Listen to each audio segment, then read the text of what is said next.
Although I do not recommend using a persistent volume in a pod, it is technically possible. So before we go to stateful sets, it makes sense to show that, well, a stateful set eventually creates a pod and attaches a persistent volume to the pod. You can also do that with deployments and replicas, but I do not recommend this unless you know what you're doing and you've checked that there's no other alternative. All right, let's create a pod to use that volume.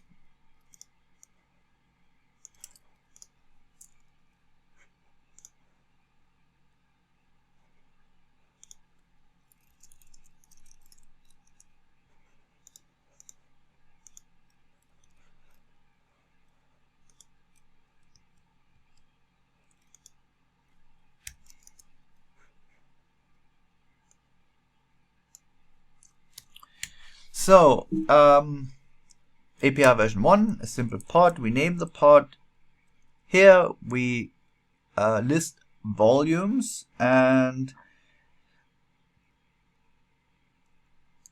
the name is persistent of the volume is persistent volume storage, and it is under the umbrella of the term volume, but it is a persistent volume by and you say that you can be sure of that because it is created with a persistent volume claim. As I said, you use a volume mount to mount the persistent volume. In this case, we create the directory my persistent data, and the name of the volume that is mounted is simple persistent volume claim. So I said that a volume is something different than a persistent volume. And I said that the life cycle of a volume is equal to the life cycle of the pod. The pod dies, the volume dies. And now you can see that we are using the volume section. But it's basically what I said, because the volume is that thing that makes the persistent volume usable inside the pod, and this will go away, but the persistent volume claim and its persistent volume, it will stay longer than the pod exists. All right, enough talking.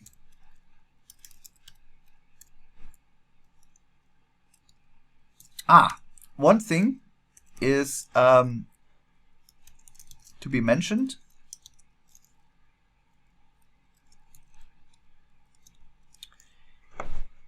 We invoke a busybox, we invoke a shell, and we pass as commands to the shell to echo hello world, which usually prints to std out to the screen, so to say, or into our log file.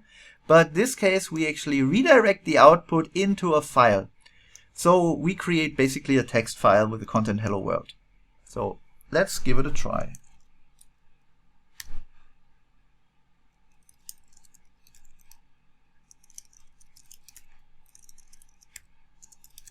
Just checking it works, because we don't have parentheses, we don't have quotes here.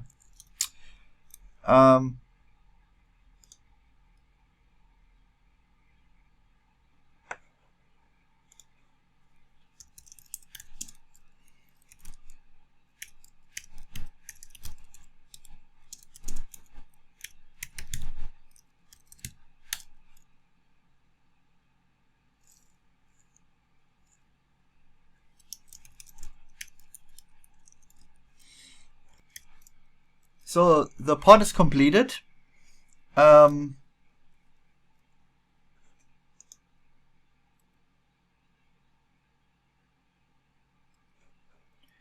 it should have created a file called hello world text in the my persistent data directory. So let's create another pod and see whether this has been the case.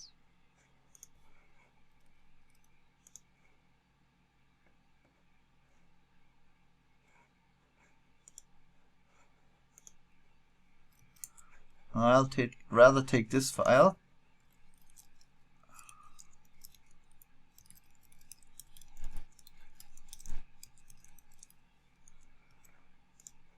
And exchange the command.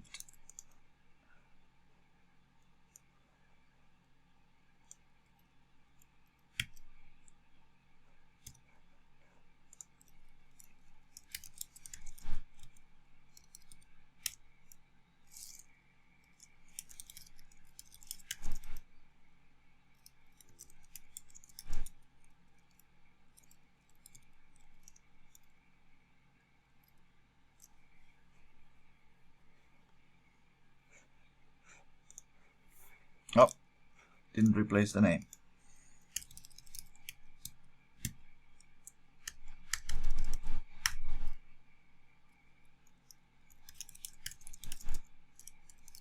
So, container creating.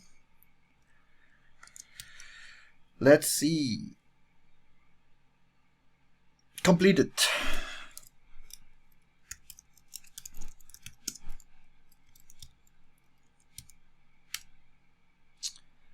And it worked. So we created two different pods. As you can see here, there are two different pods. They have been completed.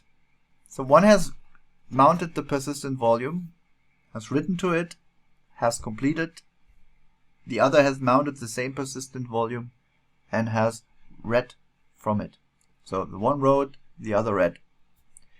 This shows that the persistent volume lives beyond the lifetime of a pod.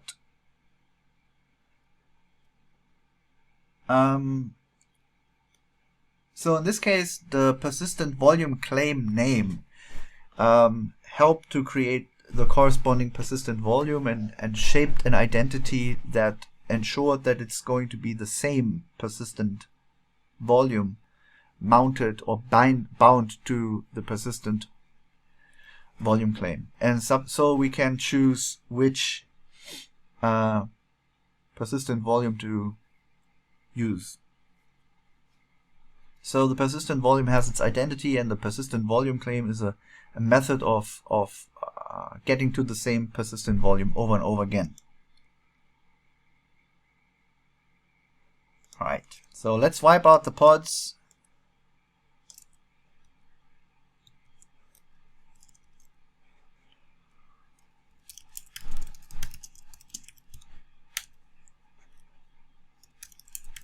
And check the persistent volume claims. And you can still see the persistent volume claim exists, and of course also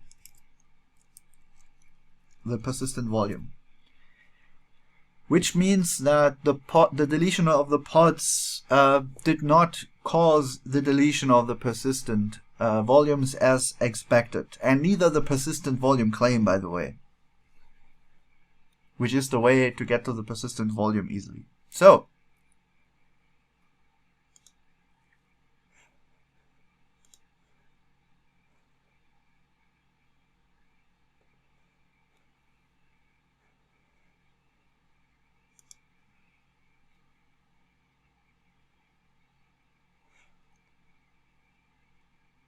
the only identity that can be used to get to the persistent volume is the persistent volume claim. The persistent volume claim has a name, where the persistent volume has this arbitrary chosen ID. So persistent volume claim here also acts as the identity to get to the persistent volume. Also take away.